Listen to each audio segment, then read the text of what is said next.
Welcome everyone, আসসালামু আলাইকুম। আশা করি সকলেই ভালো আছে। আজকের এই ভিডিওটি কিন্তু আপনাদের জন্য খুবই একটি ইন্টারেস্টিং ভিডিও হতে যাচ্ছে, কারণ আজকে আমরা এই ভিডিওতে এমন কিছু স্মার্টফোনের কথা বলবো যে স্মার্টফোনগুলোকে আপনারা রাইট নাও খুবই ডিসকাউন্টে কিনতে পারবেন।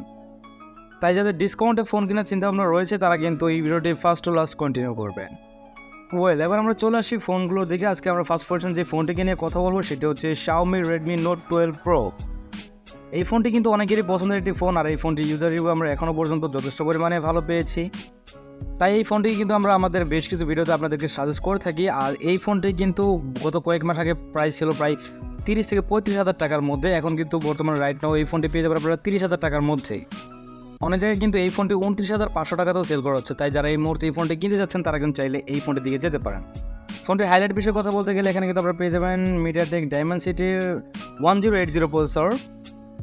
আর ডিসপ্লে কথা বলতে গেলে এখানে আপনারা পেয়ে যাবেন 6.67 ইঞ্চ সাইজের একটি ওএলইডি প্যানেল, যেখানে থাকছে 120 হার্জ রিফ্রেশ রেট। আর ডিসপ্লে কোয়ালিটি কিন্তু অসাধারণ।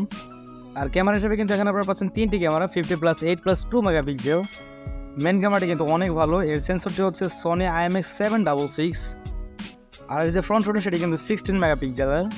আর এই ফোনটি থাকছে 5000 mAh এর ব্যাটারি, এবং ব্যাটারিকে চার্জ করার জন্য বক্সের সাথে পেয়ে যাবেন 67 ওয়াটের একটি ফাস্ট চার্জার। সব কিছু মিলিয়ে বলতে গেলে 30,000 টাকা প্রাইস সেগমেন্টের মধ্যে এটা কিন্তু বেস্ট ফোন। এরপর আমরা যে ফোনটির কথা বলবো সেটা হচ্ছে পোকো ব্র্যান্ডের পোকো X5 Pro 5G।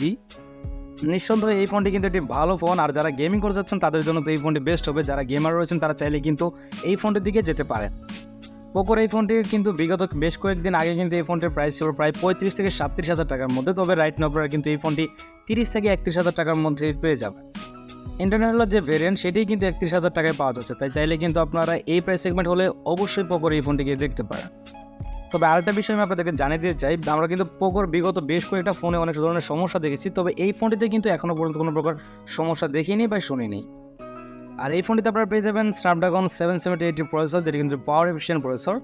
আশা করি এই প্রসেসরটি আপনাদেরকে অবশ্যই হতাশ করবে না। আর দ্বিতীয়ত হচ্ছে আপনারা যদি এই ফোনের ডিসপ্লে সেকশনে কথা বলতে যান, এই ফোনটির ডিসপ্লে সেকশনে আপনারা পেয়ে যাবেন 120 হার্জ রিফ্রেশ সহ একটি অ্যামোলেড ডিসপ্লে কোয়ালিটি ওভারঅল সব কিছু মিলে ভালোই ছিল। দেন যদি আমরা এই ফোনটি ক্যামেরা সেকশনের কথা বলি তাহলে রেয়ার সাইডে পেয়ে যাবেন 3টি ক্যামেরা, 108+8+2 মেগাপিক্সেল।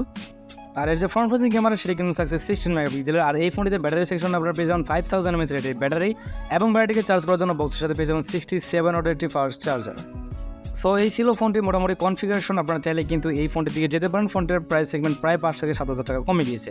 দেন এরপর আমরা যে ফোনটি নিয়ে কথা বলবো সেটি কিন্তু পোকোর একটি ফোন, পোকো ব্র্যান্ডের পোকো F4।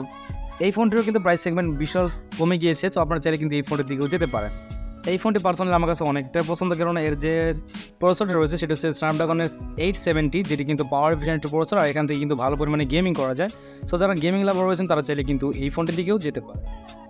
এই ফোনটি কিন্তু আপনারা দেশের বাজারে দুটি ভেরিয়েন্টে অ্যাভেলেবল পেয়ে যাবেন, 6GB + 128GB এবং 8GB + 256GB। এই ফোনটির কিন্তু আগে প্রাইস ছিল প্রায় 38,000 টাকা। রাইট নাও কিন্তু এই ফোনটি আপনারা ইন্টারন্যাশনাল ভেরিয়েন্টটা পেয়ে যাবেন 31,000 টাকায়। তাই যাদের এই ফোনটি পছন্দ বা আগে থেকে লিস্টে রেখেছিলেন তারা চাইলে কিন্তু রাইট নাও এই ফোনটিকে কিনতে পারেন। আর এই ফোনটি বাকি কথা বলতে গেলে এখানে আপনারা রেয়ার সাইডে পেয়ে যাবেন ট্রিপল ক্যামেরা সেটআপ, এবং ফ্রন্ট সাইডিং ক্যামেরা হচ্ছে 20 মেগাপিক্সেলের। আর এই ফোনটিতে আপনারা ব্যাটারি হিসেবে পেয়ে যাবেন 5000 mAh এর ব্যাটারি, এবং বক্সে পেয়ে যাবেন 67 ওয়াটের একটি ফাস্ট চার্জার। সো ওভারঅল সব কিছু মিলে চাইলে কিন্তু আপনারা এই ফোনটির দিকে যেতে পারেন। এরপর যে ফোনের দামটি কমেছে সেটা হচ্ছে রিয়েলমি ব্র্যান্ডের রিয়েলমি 10। এই ফোনটি কিন্তু আগে প্রাইস ছিল প্রায় 23 থেকে 24,000 টাকার মধ্যে, 8GB + 128GB ভ্যারিয়েন্ট। তবে রাইট নাও কিন্তু এই ফোনটি আপনারা পেয়ে যাচ্ছেন 19 থেকে 20,000 টাকার মধ্যে, তাও আবার 8GB + 128GB ভ্যারিয়েন্টটা। তাই যারা এরকম বাজেটে সুপার অ্যামোলেড ডিসপ্লে সহ 90 হার্জ রিফ্রেশ যুক্ত একটি ডিসপ্লে চাচ্ছেন তারা কিন্তু চাইলে এই ফোনটির দিকে যেতে পারেন। পাশাপাশি হিলিও G90 প্রসেসর প্রয়োজন তারা কিন্তু চাইলে রিয়েলমি 10 দিকে যেতে পারেন। সো এই বাজেটে চাইলে কিন্তু আপনি এই ফোনটিকে দেখতে পারেন। এর পাশাপাশি যে ফোনটির কথা বলবো আমি সেটা হচ্ছে রিয়েলমি ব্র্যান্ডের রিয়েলমি নার্জো 50। তবে এই ফোনটি কিন্তু রাইট নাও পাওয়া যাচ্ছে 19,000 টাকায়। এই ফোনটির প্রাইস সেগমেন্ট কমেনি, তবে যাদের এই ফোনটি পছন্দ তারা চাইলে কিন্তু এই মুহূর্তে এই ফোনটিকে নিতে পারেন। ফোনটি মার্কেটে কিছুটা অ্যাভেলেবেল হয়েছে। আর রিয়েলমি নার্জো 50 সম্পর্কে তো বিস্তারিত আপনাদের মোটামুটি জানাই আছে। এখানে কিন্তু ভালো পরিমাণে ডিসপ্লে পাবেন, ভালো কোয়ালিটির চিপসেট পাবেন, পাশাপাশি কিন্তু ক্যামেরা সেটআপটাও ভালো পাবেন। এখানে আমি আরেকটা কথা বলে রাখি যে আমি এই ফোনটিকে ভালো বলছি দেখি যে এটা 100% ভালো তা না। কোনো ফোনে আসলে 100% ভালো হয় না। কোনোটা কনফিগারেশন দিক থেকে আগিয়ে বা পিছিয়ে থাকে, আবার কোনোটা ক্যামেরা দিক থেকে এগিয়ে বা পিছিয়ে থাকে। তো এক একটার জন্য আর কি ভালো বলা যায়। তাই আমি আপনাদেরকে সাজেস্ট করবো আপনি ফোন কেনার আগে ভালোভাবে রিভিউ দেখে বুঝে শুনে তারপর ফোনগুলো কেনার চেষ্টা করবেন। এরপর আমরা যে ফোনটিকে নিয়ে আলোচনা করবো, যে ফোনটির দাম মোটামুটি কমে গিয়েছে সেটা হচ্ছে xiaomi ব্র্যান্ডের xiaomi redmi note 12 pro plus।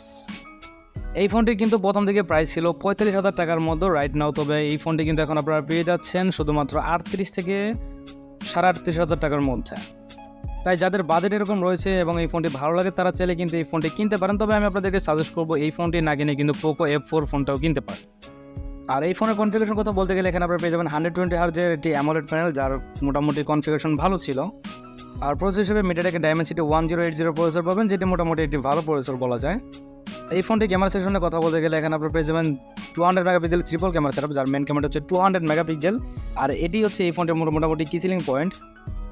Poco F4 এর ক্যামেরার তুলনায় কিন্তু এই ফোনটির ক্যামেরা মোটামুটি ভালো, তবে ক্যামেরা সেকশন বাদে কিন্তু এই ফোনটির বাকি যে কনফিগারেশনগুলো রয়েছে সেগুলো কিন্তু পোকো F4 এর অবশ্যই ভালো। তো আনঅফিসিয়াল অনেক ফোন নিয়ে কথাবার্তা হলো, এখন অফিসিয়াল ফোন নিয়ে কথাবার্তা বলতে গেলে এখানে অফিসিয়াল ফোনগুলো আসলে প্রাইস সেগমেন্ট কমেনি, তবে একটা ফোন রয়েছে যেটা হচ্ছে প্রাইস সেগমেন্ট মোটামুটি 1 থেকে 1,500 টাকার মতো কমে গিয়েছে। আর সেটা হচ্ছে রেডমি নোট 11, যেটার দাম কিন্তু মোটামুটি 1 থেকে 1,500 টাকার মতো এখন আপনারা কম পাবেন। 4GB প্লাস 128GB ভেরিয়েন্টের দামটা কমেছে, তবে আমার মনে হয় না রাইট নাও এই ফোনটি আপনাদেরকে কেনাটা বুদ্ধিমানের কাজ হবে। এখন কিন্তু রেডমি নোট 12 ফোনটা পাওয়া যাচ্ছে, তো রেডমি নোট 11 এর তুলনায় আমি মনে করি রেডমি নোট 12 নেওয়াটা বেটার হবে। সো আপনারা চাইলে কিন্তু 20,000 টাকার প্রাইস সেগমেন্টের মধ্যে রেডমি নোট 12 ফোনটাকে নিতে পারেন। তো এই ছিল আজকে আমাদের ভিডিওটি। যদি ভিডিওটি ভালো লাগে থাকে অবশ্যই চ্যানেলটিকে সাবস্ক্রাইব করে দেবেন। যারা ভিডিওটি ইউটিউব থেকে দেখছেন তারা অবশ্যই চ্যানেলটিকে সাবস্ক্রাইব করে পাশে থাকা বেল আইকনটি বাজিয়ে দেবেন। আর যারা ভিডিওটি ফেসবুক পেজ থেকে দেখছেন অবশ্যই পেজটিকে ফলো করে লাইক করে দেবেন। তো আমাদের সবাইকে ভালো থাকবেন, সুস্থ থাকবেন, দেখা হবে অন্য কোনো দিন অন্য কোনো ভিডিওতে।